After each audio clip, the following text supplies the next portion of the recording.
is up, fantasy football fools? We are back with the week 9 recap. It's hard to believe we're already 9 weeks in. I can't believe, playoffs are honestly like at this point right around the corner. How are you feeling right now? I'm feeling pretty good. I'm still in it, so I can't be too mad. I think I have officially at 1 or 2% to win or to make the playoffs. So feeling great about my chances there. I need probably about a million things to happen plus me winning out. So yeah, super stoked after week 9. Yeah, well, I think Jimmy's done. I think Jimmy's done for sure. I think he lost last week to Chris. Yeah, I think Jimmy's you and Jimmy out. are at 1% the last time I checked the standings. You guys are at 1%. So you need to win out and have a lot of things happen for you to get in the playoffs. Hey, it's just 1 week at a time. Just 1 week at a time. That's all we can do. Yep, that's true. And so we'll look at the week 9 recap. We'll start with me and Nick's team, or me and Nick's game, which was kind of a blowout. But it was really only a blowout because of Joe Mixon, who decided to do 5 touchdowns this game. If you take, I won by 50. He gave me 53. You would expect him to get at least like 8, 10. So I probably would have won even like a normal bad day with Mixon. But anyway, he's the reason my team was carried to victory, and I get a boost in the standings for points 4 just because of that. So that's pretty good too. But the rest of my team just didn't do that well. Ramondre has been consistent without Damian Harris. But man, just not a great week for my team, honestly. If you look at just taking that 53 away from Mixon, not a great week. I was just thinking that. Yeah, I go into this week against Rudy in like a must-win game, and I don't have Joe Mixon or Ramondre Stevenson. So this week does not really give me confidence, even though I scored a 130. Yeah, you're gonna need somebody else to step up like in a big way and like similar to that. And I think that 53 is the highest single player score that we've had all year. That is just fucking insane. Yeah. But yeah, what a week for him to show up though. Like, because without that 50, you're down close to 80 points. So say he gets you 10, that only got you at 90. Like, that's a big number. And yeah, without him this week, you're gonna need some help elsewhere. Yeah, if you lose when somebody scores a 50 ball on your team, you should probably just retire from fantasy football. I don't know that I've ever even had a player score 50. I definitely don't think I have 50. Like, I don't even know if I've ever seen that high. Yeah, Stephon did 38. That was pretty high. We've seen some 40s. We've seen some 40s, and those are like eye popping. But 50, I think for me, honestly, that's got to be uncharted territory. Except for 1 year, I think maybe Peyton Manning had like a ridiculously high scoring game 1 year with the Broncos, but I don't know if it was even as high as 50. But nonetheless, that's crazy. And a tough week for Nick here. He's been one of the stronger teams this year, dropping a 79. He can't feel good about that. What did you think about Nick's score here? Yeah, I really just came into this week just knowing I had to beat A.J. Brown, Josh Allen, and Alvin Kamara. Kamara kind of does a dud there, but the game was kind of already out of reach because he had the Monday night game. Right. But yeah, his team all around is not looking good just because of these injuries. Keenan Allen was out again. Darren Waller just got put on the IR. Damian Harris has missed like 4 of the last 5 games, or maybe not that many, but he's missed a lot of games. Just the injuries have killed Nick's depth, and he didn't really have depth before that, and now it's just really like bad. I think his team is in real bad shape right now. Yeah, it's definitely, he looks like he's limping a little bit. Keenan Allen, I don't think has played since week 1, so he's just been taking up bench space that long. And does he have an IR spot? Yeah, he does. And Keenan Allen actually played 2 weeks ago, and he re-injured his hamstring. That's why he was out again. Oh, I didn't even realize. I don't even know how long was he in? Like, I think he played the whole game, but he only had like 2 catches. Oh, yeah. I actually don't even know if I knew that. Yeah, 2 catches. Oh, damn. Week 7. That's wild. Well, nonetheless, he's been just an absolute waste for him this year. I'm surprised. I don't know if anyone's been sending him trade offers for Keenan specifically, but man, that's got to be one of those where you look at it like, damn, I could have probably traded him. Right. Darren Waller. Hasn't played since week 5. I mean, he's just got injuries taking up space on his bench. Yeah, it's not looking good. He got carried by A.J. Brown and Kamara's 3-touchdown game last week. So he kind of got lucky there, but he is 5-4, so he still has a chance at this playoffs. He's got some cushion too. He can lose 1 or 2. Well, probably just 1, but yeah. I think he plays Lubasi this week, so you could probably expect like a 60 ball for him this week. So I don't know. It's really hard. It's going to be hard for Nick. There's a lot of teams 5-4 right now, and then you got Dom 4-5 right behind us. It's going to be tough. These 5-4 teams are kind of, I don't want to say must-win territory, but yeah, you definitely can't lose more than 1. You lose 1, I think you're in must-win territory after that. But it does depend on other games and other teams and how they do. We'll look at Johnny's team later, and that's a team that's fallen off a cliff. He started like 5-0, and he's lost the last 4. But we'll get to Johnny later. We'll go to probably the best game of the week. Well, I guess Chris and Jimmy, but this was a high-scoring affair. Chewy and Rudy. Chewy's been on a hot streak too. What do you think of Chewy's team? Yeah, I mean, definitely. It's gotten nothing but better since his week 1 through 4. I mean, what did he start off, like 0-4? And he's gone on a tear. He made a lot of moves, a lot of trades. And his team looks a little bit different than it did those first few weeks, and it's looking good. Also, Austin Eckler has just been doing really well. He started off the season pretty slow. And good thing Chewy got rid of Justin Herbert, man. Ever since he traded him to you, he stinks. So having Tua in there, Austin Eckler heating up. I mean, this team is on a hot streak right now, and I wouldn't want to be facing them. Yeah, for sure. I don't know if I would say I lost the trade because I gave him JK, who's been on the IR since I gave it to him. So not too bad. And I really needed a quarterback, so I'm not too mad about that trade. But, Chewy's team is really good right now. Tua is a really good sleeper quarterback that offense just looks like they can do whatever they want, whenever they want on defenses. But they did just play the Lions and the Bears, which aren't the top defenses in the league. So I think they have, I don't know who they have this week, but they got to be better defenses than those two. But we'll look at Rudy's team, a consensus top guy in the league all year. Nice 111 score, 6-3. He stands 6-3. I play him this week. Jonathan Taylor's healthy. And Jonathan Taylor makes this team a lot more scary. I don't know. Jonathan Taylor hasn't done too much this year, but just the name recognition makes this team a little bit more scary.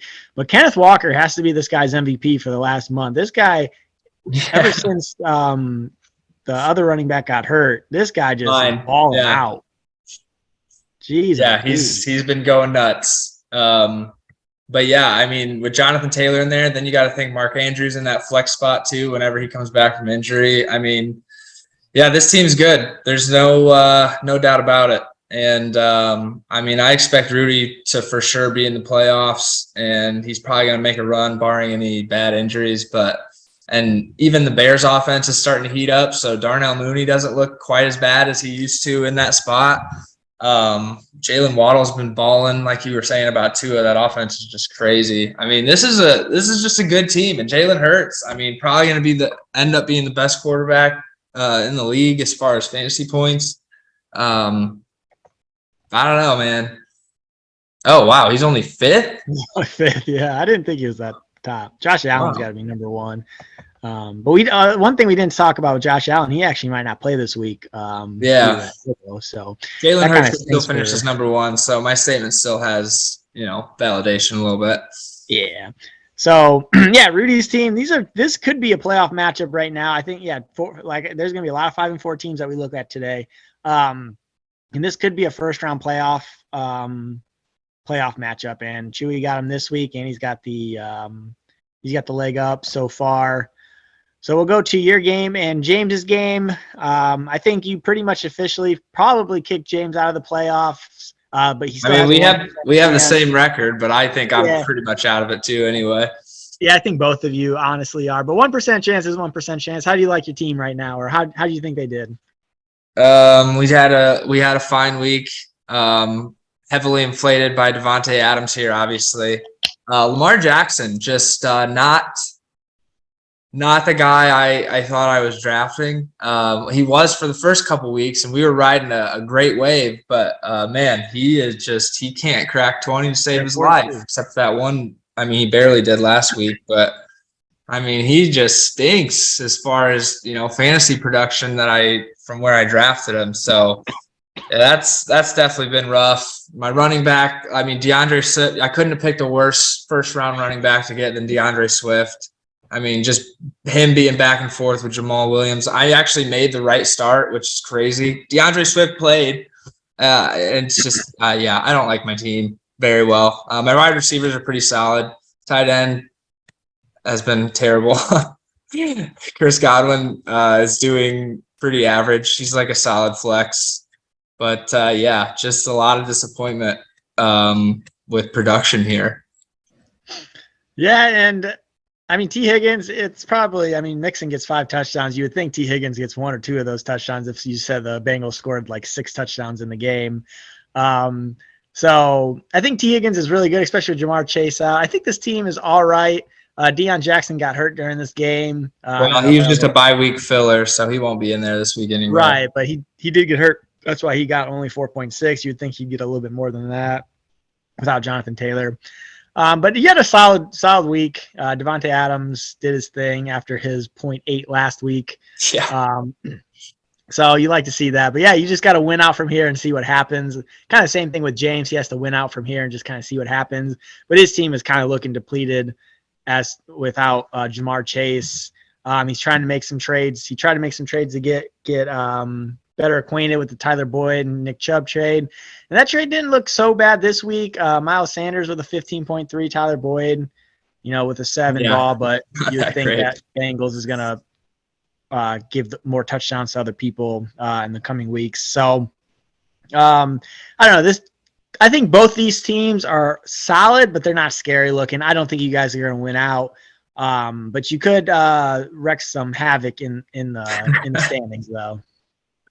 Yeah, I think if DeAndre Swift for me doesn't come back to like an RB1, like I'm toast. Like stick a fork in me, I'm done. Like there's just no shot, which I don't think I don't think that's gonna happen. I don't know what's wrong with him, but he's just broken.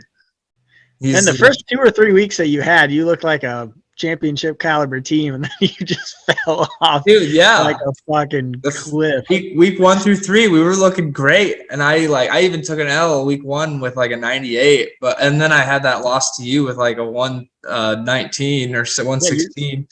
So like, yeah, we were feeling great after those first couple games, but God, then everyone just started getting hurt and then sucking. Like that DeAndre Swift shit just really hosed me bad. Yeah, not the best fantasy year for you, but there's always next year. You'll get them next year. So it's always next year. It's always fucking next year, dude. I've had enough with next year. But anyway, let's get into some teams that still got a shot. We got Dom versus Johnny here. Like you were saying earlier, I mean, Johnny's team, what a cliff dive. I mean, that guy was 5-0, and now he's 5-4 on a 4-game losing skid. I mean, talk about a downslide. This guy just cannot seem to catch fire. Patrick Mahomes is up there just chugging out points and looking down at the rest of the team like, where are you guys at? What do you think of Johnny's team here? Yeah, I think I even said the last power rankings I had. I think it was the week that I just beat him for the first time, took his first L. And I said that, man, you got some tough matchups with some tough buys, and he lost all of them. He went 0-3 after that power rankings.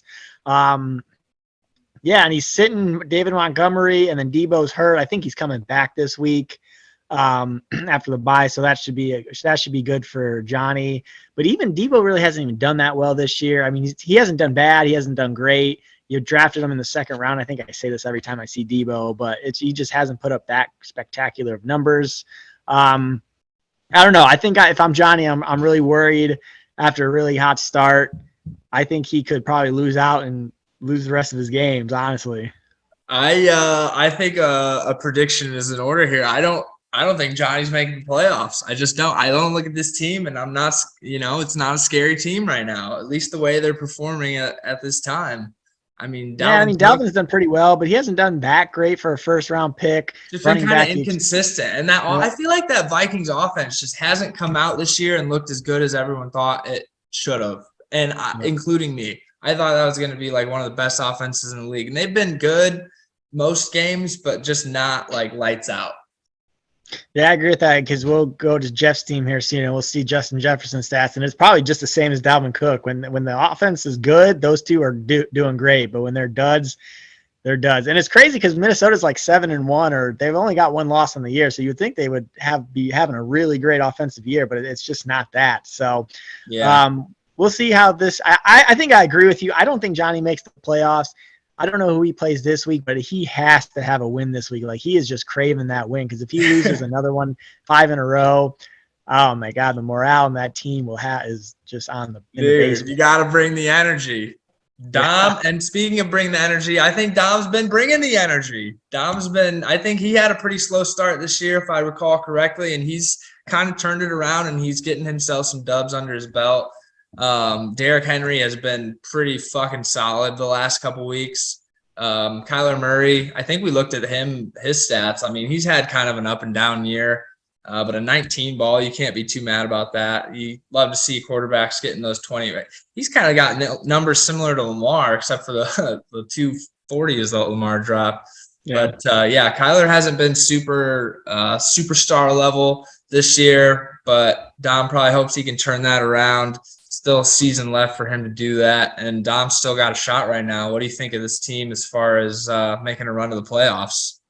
Yeah, I've always been high on Dom's team. Every power rankings I've always had him a little higher than his record. Like you said, he started off really, really tough.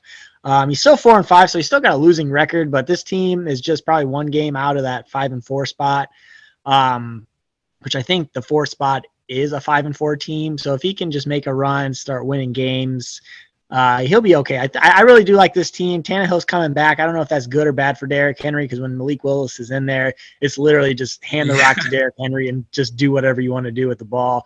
So I think that actually hurts Derrick Henry's value, but it's not going to like derail it. He's not going to start dropping 8 balls. He'll still get his touches and his touchdowns. So yeah, this is a good team. I think I play him one more time this year. So we'll see how Dom does. I don't think Dom makes the playoffs. I don't know. This one's a tougher one just because he's 4-5. I feel like if he was 5-4 right now, I think I would have him in the playoffs. But being that one game out right now, I think it's going to be a lot tougher for him. What do you think? Yeah, because you got to think he's probably got to win out. I mean, to get a sufficient shot. That's tough, because if he gets that 6th loss, then he's down there with me at the 1% level. Yeah, so it'll be interesting to see what he does. We'll go to the actual best team record-wise in Lubasi's, and he just dismantled Jeff's will to live. This wasn't even a close game. I don't even know if it was ever close. I think it was close, like halftime, and then stuff started going crazy for Lubasi. Travis Etienne's pick is so far working out really well. It didn't at the beginning of the season. His wide receivers, he's trying to fix that with the Amari Cooper trade. And then he also traded TJ Hawkinson for Amari Cooper. Mecole Hardman's had a pretty good last couple weeks. He's kind of turning on his own. Last 4 weeks he's gotten double digits. So he's done really well. That was a good start by Lubasi. You know, those Chiefs, any Chiefs players can be pretty inconsistent, just who's going to get the touches that day. So it's always hard to tell. And his kicker, 17 ball. That was a really good 17 ball. So I don't know. Lubasi's team is looking better. If Amari Cooper can elevate this team just a little bit, like, he can't have any worse wide receivers than he has right now with Michael Pittman and Cortland Sutton. Like, he can't be worse than that. So Amari Cooper does make this team better. It's just his running backs and his defense and his kicker and his quarterback still has to perform at the level that they are doing, because they are carrying this team. Yeah, I mean, you get a 17 out of your kicker, you got to expect you're having a pretty decent week that week. Yeah. I think 134 is his highest score, but I mean, he even did it with 7 points out of his receiver spot. So, I mean, Can't knock that. That's a pretty solid week right there. Thank goodness he got Joe Burrow, because if he was stuck with Russell Wilson for the rest of the season, this team wouldn't be anything. But Joe Burrow has kind of been a savior for him after those first few weeks of having to deal with Russell. But yeah, I mean, boss at 7-2, you got to think this is probably a playoff team, almost undoubtedly. But what happens from there? That's kind of where that remains to be seen. That'll be the interesting part. Can this team hold up against the heavy hitters in the playoffs? And speaking of a team that I definitely don't think can hold up, Mr. Team Inconsistency over here, dropping another 70 ball. I mean, this team, I think we talked about it last week. You just look at it on paper and it doesn't scare you. And I think he kind of just proved that this week with just a tough week, and -6 out of the defense. I mean, you never want to see a negative, but a negative got a 0 from the tight end.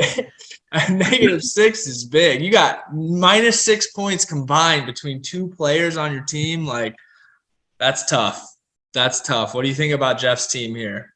Yeah, Jeff's team is looking. I mean, you put Nick Chubb in there. I know he did a trade for Aaron Jones. I actually don't know that trade off the top of my head. I know he got James Conner and a couple other pieces, but you put Nick Chubb in here instead of Aaron Jones. You have James Conner in the flex.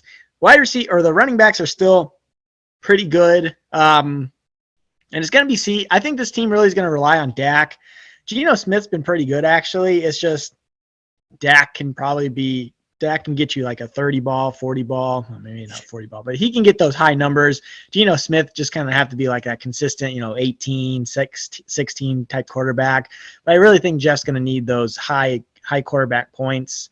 He's got to figure out his tight end. His tight ends don't look good. Yeah, I don't know. This team, I've always been pretty mid about this team.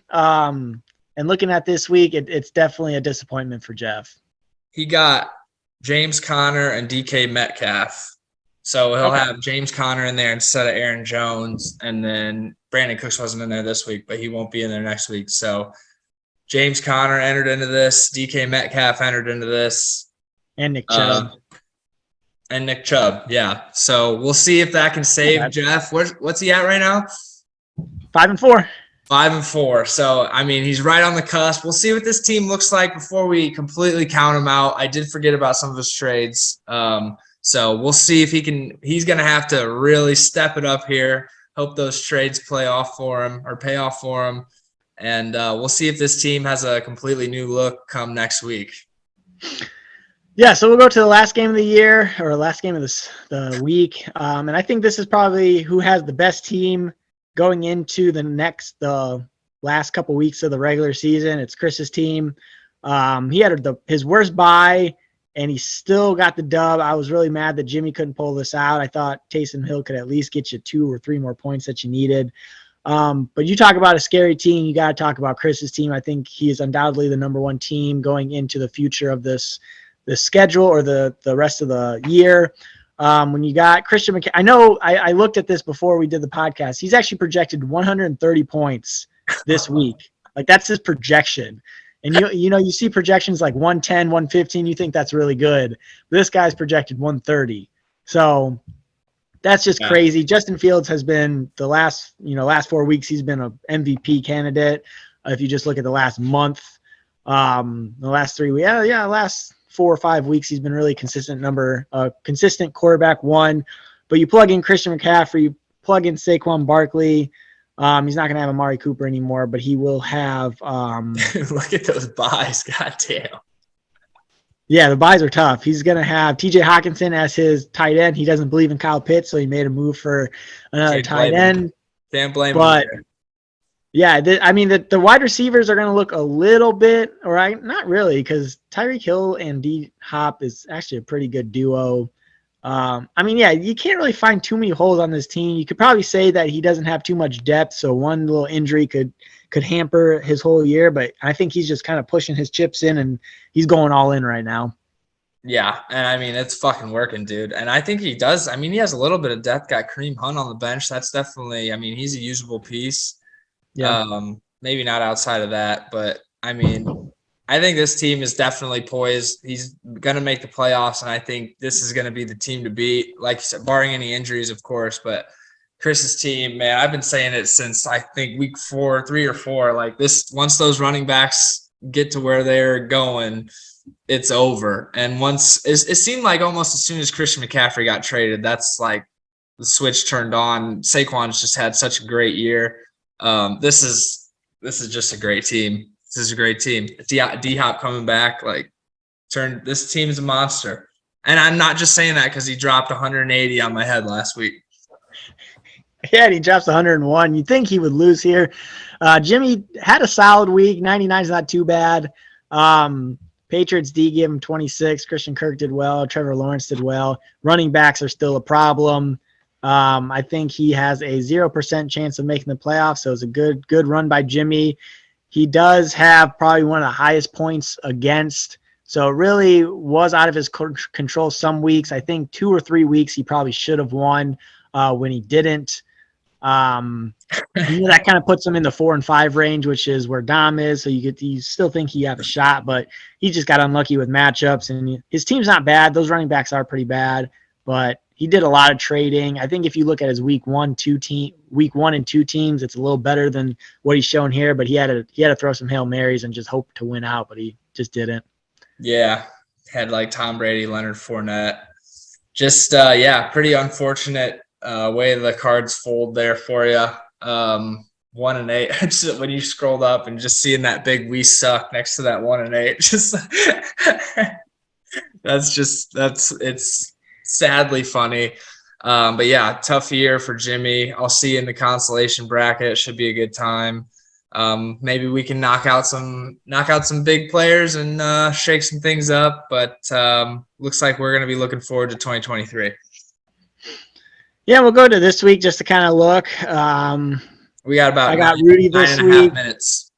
Yeah, so I got Rudy this week, and then Jeff versus Chewy, James versus Dom, Johnny versus Chris. Oh, so Johnny's must-win game is against the best guy, most projected total. So that's tough for Johnny. Jimmy versus Ryan, battle of the toilet bowl, and then Nick versus Lubasi. Some pretty good matchups, and then we'll just kind of hurry up and go through the standings. We still got time, but we got 2 different matchups with 2 5 and 4 teams against each other. So that's pretty big, because once you get to that 5th loss, that's when you're hitting the panic button. So those are going to be some interesting. Someone's coming out of those 2 of those games with 5 losses. You don't want to be that guy. You got to think, like, Lubasi plays Nick, so he can probably knock Nick off pretty heavily, and then Rudy and I. So we got some top teams playing. We got some really good matchups. We could have the bottom of the league 5-loss teams after this week. Yeah, the bottom of the league is kind of playing we're kind of playing our rivalry week, because if you think of it, you and Jimmy are kind of bottom of the league, and then James and Dom are kind of bottom of the league, and the rest of us are kind of playing each other. So this is actually a huge week when you look at the big week. Scoreboard. Week 10. This is gonna shake some things up, and of course, I got no Lamar this week. That sucks, but and no Justin Tucker. Jeez. Damn. And so I guess Jimmy's probably the best person I could be playing with all that considered. Right. So you are playing the worst guy with some bad buys, which isn't bad. And who's your starting quarterback? Jacoby Brissett. Jacoby Brissett right now. So yeah, so here's the standings. Jeff is still on top of but he's actually less playoff percent than Chris. It's funny because this is how this works. I beat Chris, Jeff beat me, and Chris beat Jeff. So it's like a kind of a 3-way tie. I don't know about Nick's actually, but he's the 4th. God, look at those 5 and 4s. My God. Yeah, 4 over here, 2 over here. And we'll look at the points for. Let's see here. So they actually made it back to the top 4 in points for, which is good for the mini game. But right now it's Rudy, Chris, Jeff, and me for the mini game. And then you can see James, Jimmy, Ryan, and Chewy. Yeah, Chewy's still in the bottom league, but he's starting to heat up. His team is starting to heat up. Yep. And then we go to points against and see Lubasi on the bottom. Yep, 802. God, he's almost by 100 points now. separating him. But last week it was 50. Now it's 100, almost 100 points separating him between the next guy up. That is insane. And I think Jacob froze. So, wait, is he? Nope, I think he's gone. All right. Well, I guess I will wrap this up. Congrats to everybody that's still in it, I guess. I'll see everyone else in the consolation bracket. Maybe we'll get a little side bet going or something. But it's been a fun year nonetheless. And like we were saying, week 10 is sure to be a shakeup because we got a lot of good matchups this week.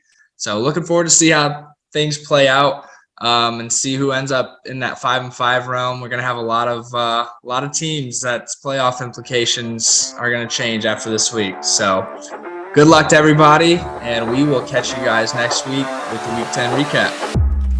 Peace.